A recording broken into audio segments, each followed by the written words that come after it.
Securcube Phonelog, our superstar product, because it is the state-of-the-art phone record analysis tool and many other digital evidence correlation software. It is a user-friendly, intuitive, browser-based interface with an easy case creation. You can drag and drop any file to import it, and you have a cases search. When selecting a case, you'll find the full menu and the quick access menu. You can import files such as CDRs on any format like PDF, CSV, text, or Excel. You can also import cell site surveys done with the BTS tracker, GPS files, mobile extraction files, license plate files, CCTV screenshots, cell tower lists, and more. Phonelog performs a very important task, which is called data validation. Data validation, which is these green ticks here, merges all duplicated information or the events which are found on different files into one single event, so you're never going to see duplicated events on your records. Now I will show you the main features of Phonelog. This is records. We have a search engine here where you can find the way to select an entity, the list of entities you will be able to choose, the event type, the date range and the time range, a location search, and even the distance between connected cells. You will be able to save your searches and access them later. If you want to see a detail of one event, for example this call, you will see it like this. You have the map where you will be able to find the cell tower on which the cell phone was connected when performing the call. This is the date and time of the call and the duration. Inside the green square, you will find the user A, or the one who made the call. Inside the red one, you will see the number of who received the call. Then all the information about the caller and the record source of this call. As you can see, there are two files which have the same call, so it's validated to be the same event. So this is how the data validation works. Then we will see links. In links, you can correlate two entities and see what they have in common. For example, these two numbers have in common all these numbers here. When I want to see the details of the contacts between this number and the two I selected, I just click on it and it will show me the number of events performed with this number. So my first number has 36 events and the second one only 5. So if I want to see which were these events, I just click on records and it will take me to a record search of only these 5 events. Then we have the habits function. So I select an entity and Phonelog will create for me a statistical information about the habits of this user. We have the information about the number, the records, the first and last activity, the relationship between the percentage of calls, SMS, data, and so on performed by the caller, this is the subscriber information, and the list of the files that contain this number and their hash codes. Here I will find the relationship between the number,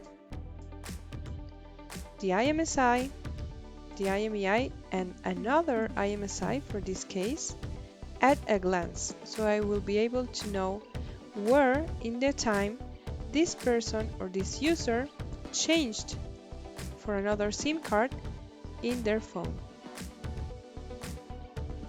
Then I will have the average weekly activity on this beautiful heat map, which shows me the most active periods and the least active periods of the CDR.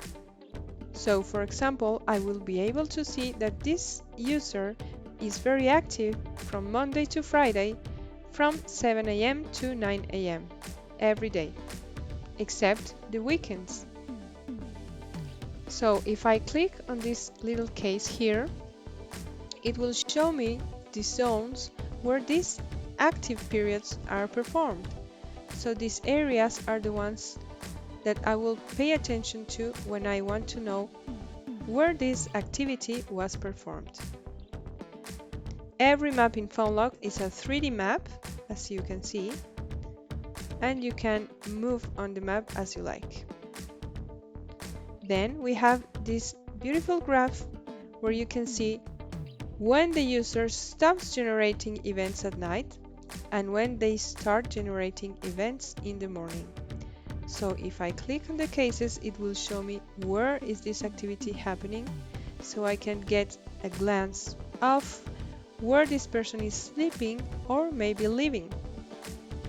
Then I have this graphic, which is an artificial intelligence graphic, which will show me the expected activity or the common activity of every day in the CDR. So it shows me the behavior changes of the user within the days. When it finds something which is not normal, it will mark it as an anomaly. So, like this example, the expected value was from 14 to 30 events for this day, but this user performed 56 events, so I will pay attention to the anomalies automatically. Then we have the event types with their numbers, for example, almost 5,000 calls, then the SMS numbers, the data and roaming. Then we will have a list of all the users that were contacted, all the numbers that were contacted, from the most contacted one to the least contacted one. We have the incoming and outgoing number of calls, the subscriber information if available, and the first and last activity with that number. Also this colored graphic with the first 4 most contacted numbers. Then we have the same but with contacted IMEIs. Then the same but with IMSIs. And also the cell towers list of every cell tower used by our user. So if I click in one cell tower, it will show me the location and also the number of contacts with the cell tower, the first and last activity with it. Then we have this big map which will show me all the activity performed inside the time span of the CDR. So I can move throughout it and see where the most events were performed in the map and see if the user performed a trip or something similar. So in the habits function, I will also be able to add another entity to compare their habits and also set the date range if I want to create statistics with a shorter period. Then I will show you movements, which is one of our most important features. With movements, I will be able to see an animation of the movements of the entities I select. For example, here I have 2 numbers and a license plate file, which will show me the movements of all the 3 entities in one single animation. If I click here, the animation will start and it will show me the movements of the 3 entities, like this. Every movement has its own date and time for me to understand when it's happening, and also I can navigate in the map as I like, zoom in, zoom out, and so on. So if I want to, I will be able to find meeting points, which are these little blue points here. If I click on them, it will show me where these people were meeting in a point which was close to each other. It means that they were performing calls or other events near to each other. This is one meeting point, and then I have this other meeting point with both of the users here. So I will close the meeting points, and so these lines here are the combined CDRs graphics of both the users. So this is how we see the animated movements in a 3D map, which can be exported as a video with a voice note if you like to. Then I will show you the lists of entities which Phonelog creates for us. Here you can see the whole list of numbers. Then we have the whole list of IMEIs, the one with IMSIs, the one with subscribers, and finally the one with cell towers. So this is how Phonelog works. You can export anything inside every feature in different formats, for example Excel, PDF, CSV, and even IBM i2 formats.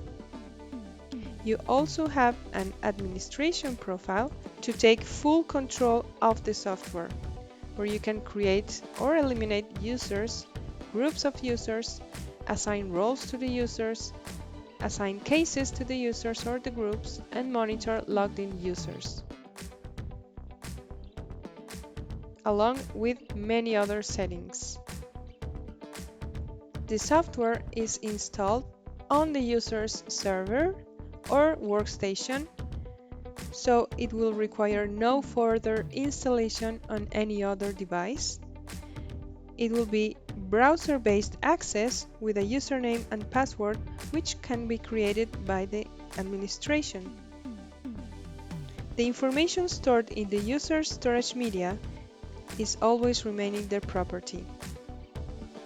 So, this is how easy it gets when it comes to analyzing all your digital evidence inside one single tool, allowing the examiner's mind to focus on what really matters. This is Phonelog.